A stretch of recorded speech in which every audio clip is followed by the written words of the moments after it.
You would know if a book had been moved. You know exactly how many socks you have in a drawer. How many matches are in the box by the stove. You don't mistake those things, and the terrifying thing is apparently he knows you don't.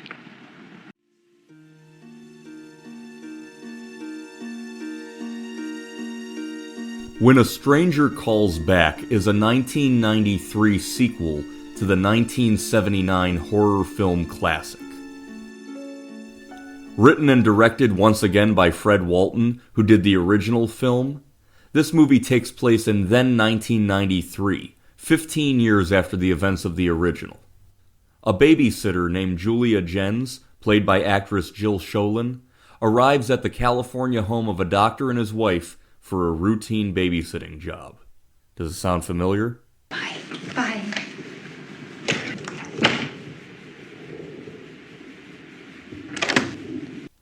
As the children sleep upstairs, she begins receiving knocks at the front door from a mysterious man.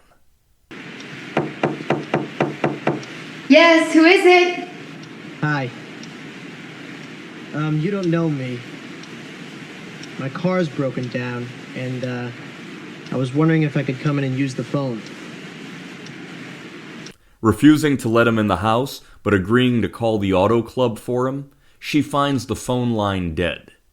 Wisely, she doesn't divulge this information to the man and tells him that she called and there will be help for him shortly.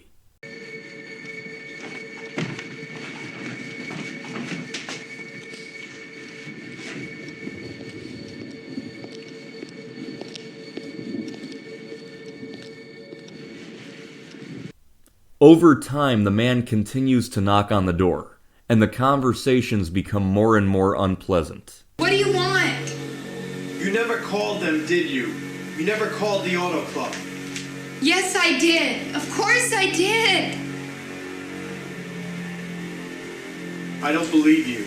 Why don't you go bother the people next door? Some other house on this block. I have. They're not home. Nobody else is home on this street. Just you. Feeling distressed, Julia goes upstairs and checks the children. They are safely sleeping in their beds. Little by little, she begins to notice subtle changes in things around the house.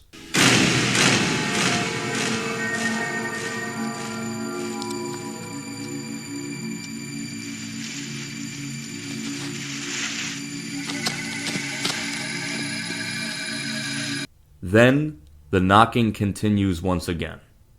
Go away! Leave me alone, please! Listen to me very carefully. You're just a babysitter. Have you been upstairs in the last 5 minutes? Why? I don't think you're alone in this house. You should get out of there. Now. She runs upstairs to find the children missing.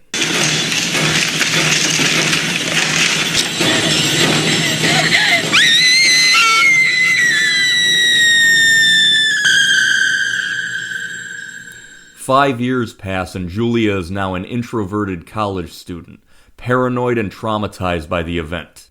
She soon begins to notice subtle changes in the items around her apartment, including a little boy's shirt hanging inside of her closet.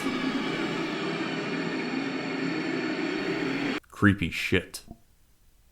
Julia believes that the abductor of the children from 5 years before has now found her at college and has begun to stalk her once again. She receives assistance from a woman's crisis counselor named Jill Johnson, once again portrayed by actress Carol Kane. Julia, when I was a girl, I went through something very similar to your experience. I was babysitting in a strange house, and the children I was responsible for were murdered. The police caught the man, but it took me a long time to get over it. Realizing that the police have no cause to get involved at this point, Jill asks for the help of her old friend, retired Los Angeles police officer and private investigator John Clifford, once again played by actor Charles Durning. There were 2 men? Yes, 2. John tries to figure out how the 2 men gained entrance to a locked home without Julia knowing. In the meantime, Julia stays with Jill, and her emotional state becomes more and more fragile. Even John becomes skeptical whether or not Julia is imagining everything, or if it's really happening to her. A book? An open window? Explanations are getting pretty hard to come by. John, what is happening to Julia is real. Then it's too much for her. She's coming apart, and I can't blame her. John puzzles over how the 2 men can be playing such a cat-and-mouse game with Julia, especially after 5 years. It's eerie, isn't it? Why the 5 years, John, do you think, between then and now? I could have been doing time for something else. Could have gone away. Could have lost track of her. Could have lost interest. Why do you keep saying him? I don't believe there were 2 men. Why not? It's a feeling. You know, I kind of wish it is 2 men this time. Twice as easy to find. Not just that. If it is only 1, then he's got something going for him we haven't even begun to imagine. Eventually, he and Jill go to visit the house where the abduction took place, and John realizes what they're up against. He manipulated his voice so that she believed he was outside. And he never was, not at the end. That's why the doctor never saw anyone. He was inside the house with her.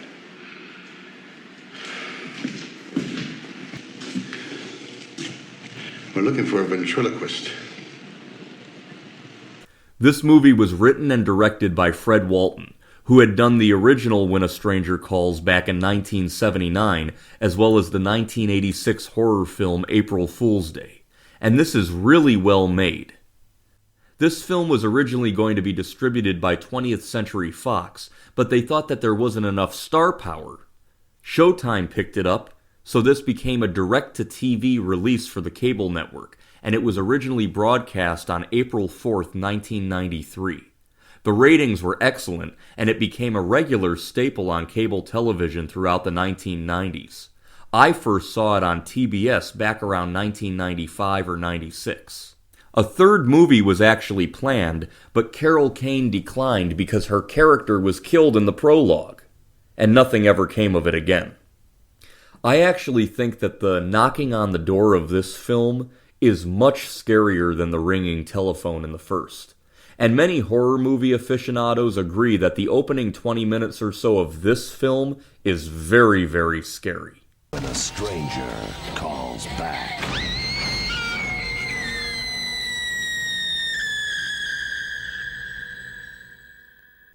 Now, while this movie is probably more thriller than horror, I think it surpasses the original, because unlike the first movie, it doesn't slow the pace down in the middle of the film. You continually find yourself interested in the storyline and the investigation and where it goes. Not to mention that this new villain, played by Jean Lithgow, is much scarier than the psycho murderer in the first film. The whole ventriloquism aspect is pretty creepy, and unless I'm mistaken, I don't think it's ever been done in any other horror movie. Not that I can remember. I think this film is superior to the original When a Stranger Calls, and I recommend seeing both in order if you're looking for a good thriller. I'm going to go ahead and do something a little rare for movie reviews. I'm going to give this film 8 out of 10 stars, 1 star higher than the original. I recommend When a Stranger Calls Back.